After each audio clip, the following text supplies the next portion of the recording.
Well, hello everybody. Welcome back to the Pacific War Channel. I'm joined here by historian and author Jack Bauscher. How are you?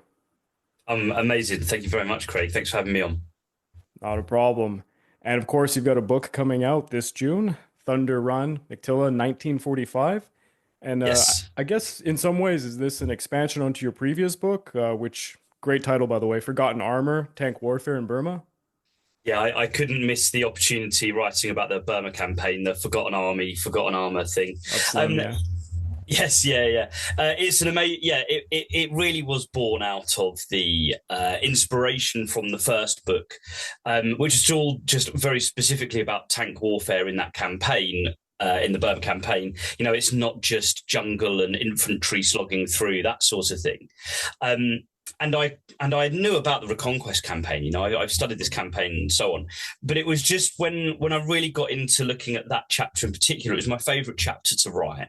And I was like, there's a much bigger story here because there's so many moving parts that you just don't get the opportunity to do when it's a single chapter. So I was like, that's got to be the next one. And the other interesting thing is that the title for the second book, Thunder Run, is inspired by it's inspired by a couple of different things. When I was doing my master's, where I first got into the tank warfare and Burma thing, we were studying the Thunder Run to Baghdad in 2003, but we also it was at the same time that Putin invaded Russia, and he Yeah. did the invasion south from Belarus, the drive to try and capture Kyiv in 3 days, Yeah. that failed miserably. And Right. it was kind of like we started talking about in our little masters group on the comparisons between what happened in 2003 in Iraq and what was going wrong in 2022 in Ukraine. And I was about to start the dissertation about tank warfare, and all those three things happened at the same time. And that's where it all came from, and a fantastic time I've had writing it because it's such a great story. Yeah, of course. And I think I could, well, speaking for the general public, for those who even know a little bit about the Pacific War, I think Burma it's one of the last theaters that comes to mind. And I think for the general public, there's quite a vagueness about Burma. And I think it's due to the geography. It's a little complex. I think it's a little alien to Western audiences. And to be blunt, it's never emphasized. I've read more than 50 books in the Pacific War, and I have to admit, it's always cast to the side, and it's tragic because it's one of the most interesting theaters. It's very unique. Like you said, it's not just jungle, but my God, it is quite a interesting terrain when it is the Mm. jungle warfare with the Chindits, for example. But yeah, I guess the first question I have to say before we jump into, the Battle of Mactilla is like exactly why is there a Burma campaign in the first place? Yeah, yeah, and sort of just to address what you're saying there as well, I think it's quite important to think about how the Burma campaign is as part of the Pacific campaign. It isn't the central decisive theatre. I'm not trying to pretend that, and no legitimate historian really should be. None of my friends and colleagues that who study this, we know that the Burma campaign is not the Forgotten Army thing is a real thing for multiple different reasons. The reason they're called that. They are called that because it is not an existential threat to the British Isles from the British point of view, and the Pacific War, the Pacific campaign, or the Philippines campaign. Obviously, the rivalry between the Navy and the Army and MacArthur and so on.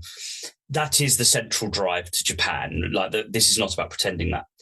The Burma campaign, though, and again, apologies to your listeners who may be expert on a lot of this stuff, but the main point of the Burma campaign really is about trying to keep China in the war so that all of those Japanese soldiers that are fighting in China, however many divisions it is, they don't get redeployed into the Philippines, into all of the different islands on the island hopping campaign. Yeah, That is the ultimate point. I think for the audience sake, something that I always like to remind my audience is at the very beginning of this conflict, out of 51 divisions the Japanese are actually sporting at late 41, 35 of them are stuck in China, Manchuria. They're not going anywhere. The Japanese have very little to work with. They have about 11 divisions to throw across the Asia Pacific into Burma, for example, after Thailand. And yeah, like you said, when it came to the China theater, the whole reason we have a Pacific War is because China was not going anywhere for the Japanese, and they wanted to stop the leaks of supplies going into China. And here we are in Burma. This is one of the major leaks, famously the Yeah, Burma yeah. Road. Yeah, Yeah, I mean that's the thing is the Burma Road's that crucial thing. It's they have to keep the supplies going to China in some way. And when Japan invades French Indochina, and obviously Malaya and so on, but it's Indochina in particular. That's why the Burma Road is built. And when Burma is conquered in 1942, that's why the British and the Indian Army, what will become the 14th Army in the end of 1943, that is there to firstly to sustain the hump airlift, but then push the Japanese back out of Burma, at least enough to open the Burma Road. Because, a road network, a road supply line, and rail supply line to a degree as well, will be more efficient than any airlift, even in the modern day. And so the idea is we must reopen the Burma Road. That will involve at some point at least pushing the Japanese out of the northern half of Burma, which is why, for example, Stilwell, Merrill's marauders are primarily focused up in the Hukong Valley in northern Burma. But the overall point is that they need to get the Japanese at least far enough away to reopen the Burma Road in the medium term, to keep the Chinese fighting, keep the Japanese in China and to a degree in Burma, but more so keep them in China so that they don't reinforce anywhere else and make the Pacific campaign horrifically more bloody than it already was.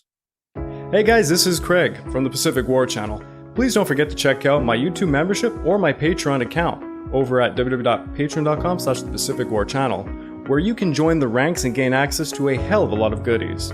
At the base minimum, you get access to the exclusive monthly podcast, early access to all of my content, voting rights for what subjects I will tackle next, and at higher tiers, I have much more goodies to come. So please click that link and check it out. Absolutely. And considering the relationship that Stilwell and Chiang Kai-shek will have, it is very eventful, the entire campaign. And it's not just a battle of of soldiers, but certainly there's a lot of diplomacy. Yeah, exactly. Yeah. No, yeah, it's the relationship between them is fascinating. And obviously Stilwell thrown into the mix is unhelpful. But you know what? The diplomacy, Lord Mountbatten, Louis Mountbatten, the Queen's uncle, he has a really important role there, because he's very, very charming. Everybody loves him generally speaking. I mean, the Irish not so much, perhaps, but considering what happens. But you know what I mean. I think the other thing as well that we just have to consider is that there is the wounded pride a little bit of the British. The loss of Malaya and Singapore. Singapore is a far more serious thing than Dunkirk in a lot of ways. Yeah. Certainly for Britain's prestige as an imperial power. Certainly, it's a really important reason for the retreat back west of Suez. No longer being British Empire is no longer east of Suez and so on after the Second World War. And Indian independence and all sorts of independent movements across Asia from the British Empire, really stem from the loss of Singapore. And obviously a lot of those consequences I'm referring to are after the Second World War. But the sense that they need to do something to regain that pride in Asia, a very Asian concept of face, the British in particular need to save face, which is mostly seen as a Chinese concept, but it does exist across the whole of Asia. And so they feel the need to go back. Now, the interesting thing is that in London in particular, they would like it to be an amphibious operation. One of the reasons Mountbatten ends up there is because he's been formerly in charge of the commando. Very famously, he's another people he's not popular with will be the Canadians, because he's blamed for the disaster at Dieppe as well. Not completely innocent of it, but I also think some criticism is a bit unfair. But a classic revisionist view. It's not completely his fault, but also he does bear some responsibility as well. Yeah. And like so many people, he's kicked over to Asia because that happens to other commanders as well. It's famous. Yeah. Most commanders in the North African campaign, if they brushed Churchill wrong, they just get sent to Southeast Asia. Yeah. Yeah, well, the classic example is Frank Messervy, who was in charge of the 7th Armoured division in Gazala, gets captured by the Germans, pretends to be an assistant, and eventually escapes. Just legs it basically and steals a lorry with some other soldiers. But he's seen as you messed up there, so he's over in the Far East. But to be honest, then like so many of them, they find their niche fighting the Japanese, and their various skills in other ways then serve them really, really well there.